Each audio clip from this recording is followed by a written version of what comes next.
Hello everyone and welcome to my YouTube channel. आज की इस वीडियो के अंदर मैं आपको बताने जा रहा हूं कि ये जो हमारे मसल हैं, जब ये कॉन्ट्रैक्ट और रिलैक्स करते हैं तो उसके लिए एनर्जी कहाँ से आती है। So energy for the muscle contraction is our topic today. So let discuss कि ये एनर्जी जब मसल कॉन्ट्रैक्ट होते हैं तो हमने पढ़ा था कि जब मसल कॉन्ट्रैक्ट होते हैं इनका जो बुनियादी यूनिट है जिसे सार्कोमेर कहा जाता है, उसमें दो किस्म की प्रोटीन होती हैं। एक होती है जनाब एक्टिन, दूसरी होती है जनाब मायोसिन। एक्टिन और मायोसिन जब आपस में जुड़ती हैं तो वो एक दूसरे को खींचती हैं, तो इस प्रोसेस के लिए एनर्जी की जरूरत थी। ठीक है, तो एनर्जी सेल की जो मसल की कॉन्ट्रैक्शन है उसके लिए एनर्जी जो है वो तीन मेन सोर्सेज से आती है। इसमें से पहला होता है जनाब एटीपी, जो कि करंट सोर्स ऑफ एनर्जी है, इमीडिएट सोर्स ऑफ एनर्जी है। उसके बाद बात चली जाए तो स्टोर्ड ग्लूकोज, मसल्स के अंदर डिफरेंट प्लेसेस के ऊपर ग्लूकोज या कार्बोहाइड्रेट जो है वो ग्लाइकोजन की सूरत में स्टोर होता है, वो एनर्जी प्रोवाइड करता है। और अगर उससे भी बात आगे बढ़ जाए, बहुत ज्यादा एनर्जी की जरूरत हो, तो तब हमारे पास फास्फोक्रेटाइन एक या फास्फोक्रेटेन जो है वो एक एनर्जी रिच कंपाउंड है, फास्फेट का कंपाउंड है, जो कि फास्फोलिपिड्स का कंपाउंड है, और ये उस वक्त फिर ब्रेक डाउन होकर एनर्जी प्रोवाइड करता है। तो आइए जनाब जरा इसको डिटेल में देखते हैं। Muscle contraction need energy and there are three main sources of energy for the muscle contraction. Definitely मैंने आपको कहा कि ब्रिज बनने के लिए, मसल के कंट्रैक्शन के दौरान ब्रिज के बनने के लिए और ब्रिज को ब्रेक करने के लिए, दोनों के लिए एनर्जी की जरूरत होती है। और ये एनर्जी जो है वो तीन सोर्सेज से मसल को मिलती है। सबसे पहले जनाब ATP. ATP stand for adenosine triphosphate. ये आप बहुत सारी पिछली क्लासों में पढ़ते आ रहे हैं। एडिनोसिन ट्राइफॉस्फेट, इसको एनर्जी करेंसी भी कहा जाता है। ये हमारी बॉडी के अंदर एनर्जी का सबसे आसान और सस्ता जरिया है।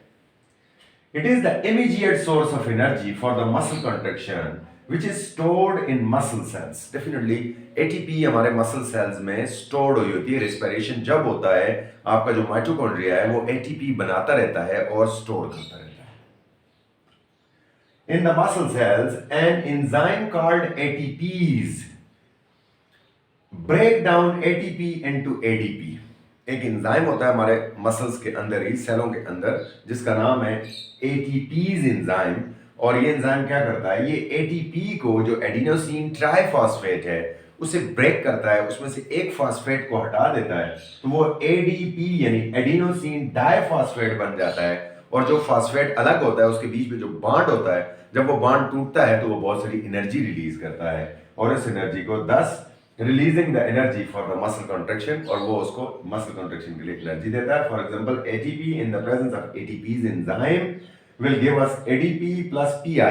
एक P मैंने कहा सेपरेट हो गया, फॉस्फेट मॉलिक्यूल, प्लस एनर्जी निकलेगी, बहुत सारी एनर्जी रिलीज होगी, और उसे हमारे मसल जो है वो मसल कॉन्ट्रैक्शन के लिए इस्तेमाल करेंगे।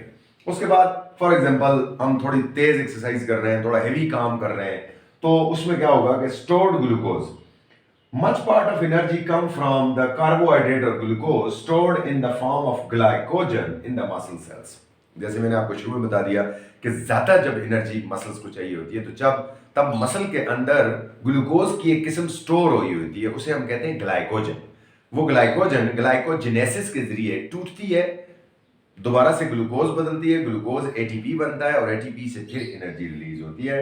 इस तरह व्हेन मसल कंट्रैक्शन बिगिंस, जब मसल कंट्रैक्शन स्टार्ट होती है, glycogen is converted into glucose. मैंने कहा ग्लाइकोजन ब्रेक होकर, इसे ग्लाइकोजेनेसिस कहते हैं, ब्रेक और ग्लूकोज बनाती है। And then the glucose is broken down into ATP. Again glucose break down होकर एटीपी बना देता है, and ATP will converted into ADP, और उस दौरान एनर्जी रिलीज होगी, उसे मसल्स इस्तेमाल कर सकते। Muscle use this energy during the muscle contraction, और इसको मसल जो है वो मसल कंट्रैक्शन के दौरान इस्तेमाल करेंगे। तीसरा जो बड़ा अहम जरिया है वो है जनाब फास्फोक्रेटेंस। ये ज्यादा अहम है और नॉर्मली इस्तेमाल नहीं होता। जब हम बहुत विगोरस एक्सरसाइज कर रहे होते हैं, विगोरस, एटीपी भी यूज हो गया, ग्लूकोज भी यूज हो गया, अब सोर्स मसल्स को चाहिए और एनर्जी, तो फिर क्या होगा, फिर ये एनर्जी रिच कंपाउंड टूटेगा और ये भी एनर्जी देगा। When ATP is limited during the violent exercise, muscles fibers for all vertebrates have a reserve of high energy phosphate compound। ये high energy phosphate compound जो है, it is called phosphocreatines, इसे phosphocreatines कहते हैं। and when muscle need energy, the bond rich of energy, for example the phosphocreatine is broken down अब ATP के bond नहीं टूटते बल्कि फॉस्फोक्रेटेन्स के बॉन्ड हाई एनर्जी बॉन्ड्स होते हैं। जब ये टूटते हैं then broken down into high energy phosphate groups, तो इससे हाई एनर्जी फॉस्फेट्स ग्रुप बनते हैं और जो ये बॉन्ड टूटता है तो उससे अ लॉट ऑफ एनर्जी निकलती है और उसको उस वक्त हमारे मसल यूज कर रहे होते हैं।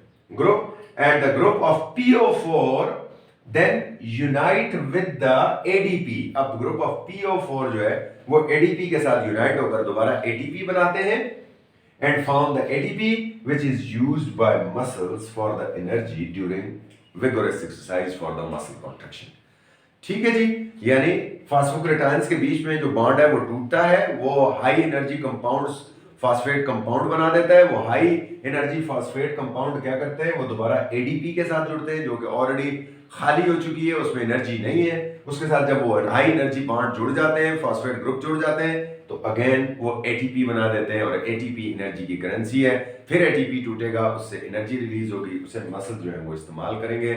इस तरह ये थोड़ा सा लंबा प्रोसेस है, लेकिन आखिर में जब मसल्स को और कहीं चारा नहीं मिलता तो वो इसे यूज करके अपने लिए एनर्जी बनाते हैं। तो ये था जनाब आज का छोटा सा topic, the energy for the muscle contraction.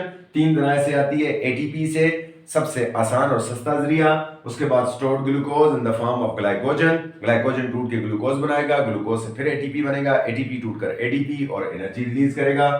आखिर अगर बहुत विगोरस एक्सरसाइज है, ये दोनों चीजें अवेलेबल नहीं है, तो फिर फॉस्फोक्रेटेन्स के जो हाई एनर्जी बॉन्ड्स हैं वो टूटेंगे, फॉस्फेट ग्रुप्स बनाएंगे, वो फॉस्फेट ग्रुप एडीपी के साथ मिलेगा और एडीपी दोबारा एटीपी में कन्वर्ट होगा, फिर एटीपी टूटेगा तो उससे एनर्जी रिलीज होगी और आपकी बॉडी उसे इस्तेमाल करेगी और आप काम करते रहेंगे। जब ऐसा ना कर सकें तो फिर मसल फिटिंग हो जाता है, फिर आप हिल नहीं सकते, फिर आपके मसल बिल्कुल जाम हो जाते हैं और आप आगे की जगह पर रुक जाते हैं। ये था जी आपका लेक्चर, इजाजत दीजिए, अल्लाह हाफिज।